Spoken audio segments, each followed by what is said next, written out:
स्वागत है आपका इस शैक्षणिक वीडियो में।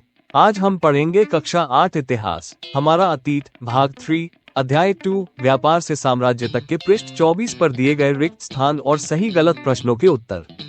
चलिए शुरू करते हैं। 1. निम्नलिखित से जोड़े बनाएं। सही उत्तर दीवानी भू राजस्व वसूल करने का अधिकार। शेर मैसूर टीपू सुल्तान। रानी चेन्नम्मा कित्तूर में अंग्रेज विरोधी आंदोलन का नेतृत्व किया। सिपाही सिपोय यानी सैनिक सीपॉय। वॉरेन हेस्टिंग्स भारत का पहला गवर्नर जनरल। बंगाल विजय की शुरुआत प्लासी की लड़ाई से हुई। 2. हैदर अली और टीपू सुल्तान माइसौर के शासक थे। 3. डलहौजी ने लैप्स डॉक्ट्रिन ऑफ लैप्स का सिद्धांत लागू किया। 4. मराठा राज्यों का मुख्य आधार भारत के दक्षिण पश्चिमी वेस्टर्न भाग में था। 3. सही गलत। 1. 18वीं शताब्दी में मुगल साम्राज्य मजबूत हो गया था। गलत। 2. अंग्रेजी ईस्ट इंडिया कंपनी ही अकेली यूरोपीय कंपनी थी जो भारत आई। गलत। 3. महाराजा रणजीत सिंह पंजाब के शासक थे। सही। 4. ब्रिटिशों ने जिन क्षेत्रों पर अधिकार किया वहां कोई प्रशासनिक बदलाव नहीं किए। गलत। प्रश्नोत्तर प्रश्न 1. यूरोपीय व्यापारिक कंपनियां भारत की तरफ क्यों आकर्षित हुई? उत्तर। 1. भारत में मसाले, रेशम, सूती कपड़ा, नीला, चाय जैसी वस्तुएं मिलती थीं। 2. ये वस्तुएं यूरोप में बहुत महंगी बिकती थीं। 3. भारत में ये सस्ती कीमत पर उपलब्ध थीं, इसलिए भारी लाभ कमाया जा सकता था। इसी कारण यूरोपीय कंपनियां भारत की ओर आकर्षित हुई।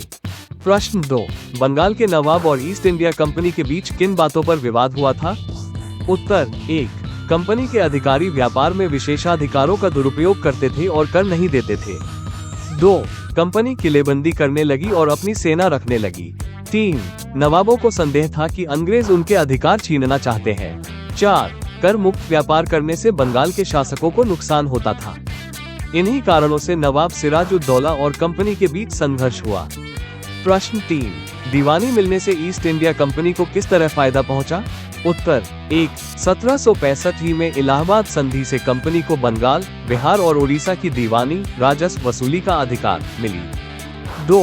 अब कंपनी को सीधा कर वसूलने का अधिकार मिल गया। 3. उन्हें अपने सैनिकों और युद्ध के खर्च पूरे करने के लिए धन मिलने लगा। 4. व्यापारी से वे शासक शक्ति बन गए। प्रश्न 4. सब्सिडियरी एलायंस सहायक संधि व्यवस्था की व्याख्या करें। उत्तर। यह नीति गवर्नर जनरल लॉर्ड वेलेस्ली ने शुरू की। इस संधि के अनुसार भारतीय शासकों को 1. अपनी सेना में अंग्रेजी सैनिक रखने पड़ते थे। 2. उनके खर्च का भुगतान करना पड़ता था। 3. अंग्रेजों की अनुमति के बिना किसी अन्य राज्य से संधि या युद्ध नहीं कर सकते थे। 4. अगर शासक खर्च नहीं दे पाते तो अपना क्षेत्र अंग्रेजों को देना पड़ता था। इससे भारतीय राज्य अंग्रेजों पर पूरी तरह निर्भर हो गए। प्रश्न 5. कंपनी का शासन भारतीय राजाओं के शासन से किस तरह अलग था? उत्तर। 1. भारतीय राजाओं की सत्ता व्यक्तिगत थी, जबकि कंपनी का शासन एक संगठन द्वारा चलाया जाता था। 2. भारतीय शासक जनता से कर लेकर राज्य के कामों में खर्च करते थे, पर कंपनी कर वसूलकर मुनाफा इंग्लैंड भेजती थी। 3. भारतीय शासकों की शासन व्यवस्था परंपरागत थी, जबकि कंपनी ने नई नीतियां और कानून लागू किए। इस तरह कंपनी का शासन औपनिवेशिक और शोषणकारी था। प्रश्न 6. कंपनी की सेना की संरचना में आए बदलावों का वर्णन कीजिए। उत्तर। 1.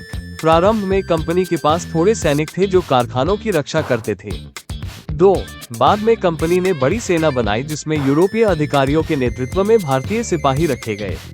3. पैदल सेना इन्फेंट्री को महत्व दिया गया। 4. सैनिकों को आधुनिक हथियारों और प्रशिक्षण से लैस किया गया। 5. तोपखाना, आर्टिलरी और घुड़सवार सेना कैवलरी भी विकसित की गई। इन बदलावों से कंपनी की सेना भारत की सबसे शक्तिशाली सेनाओं में से एक बन गई।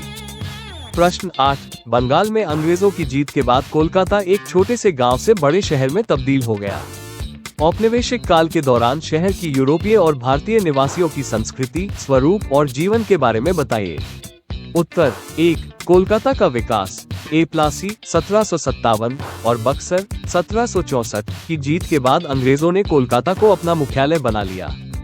यहाँ फोर्ट विलियम और बड़ी बड़ी इमारतें बनाई गयी। कोलकाता जल्दी ही एक छोटे गांव से बड़े औपनिवेशिक शहर में बदल गया। 2. यूरोपीय संस्कृति और जीवन। ए. अंग्रेजों ने यूरोपीय शैली की इमारतें, चर्च, क्लब और बाग बगीचे बनाए।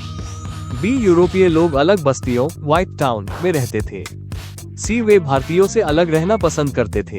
3. भारतीय संस्कृति और जीवन। ए. भारतीय लोग अलग बस्तियों, ब्लैक टाउन में रहते थे। बी. वे पारंपरिक जीवन शैली और संस्कृति से जुड़े रहे। सी. अंग्रेजों की संस्कृति का प्रभाव धीरे धीरे भारतीय समाज पर भी पड़ा। इस प्रकार औपनिवेशिक काल में कोलकाता यूरोपीय और भारतीय संस्कृति का मिला जुला केंद्र बन गया। प्रश्न 9. निम्नलिखित में से किसी के बारे में तस्वीरें, कहानियां, कविताएं और जानकारियां इकट्ठा करें। झांसी की रानी, महादजी सिंधिया, हैदर अली, महाराजा रणजीत सिंह, लॉर्ड डलहौजी या आपके क्षेत्र का कोई पुराना शासक। उत्तर झांसी की रानी, रानी लक्ष्मीबाई। 1. जन्म 1828 की, वाराणसी। 2. पति झांसी के महाराजा गंगाधर राव।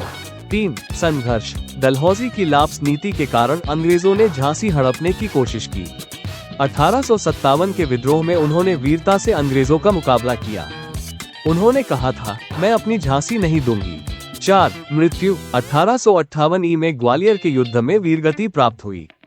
5. महत्व वे 1857 के विद्रोह की सबसे प्रमुख महिला सेनानी थी और आज भी साहस, त्याग और देशभक्ति की प्रतीक है।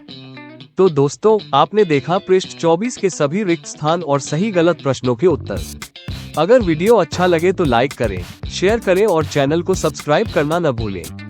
मिलते हैं अगले वीडियो में। धन्यवाद।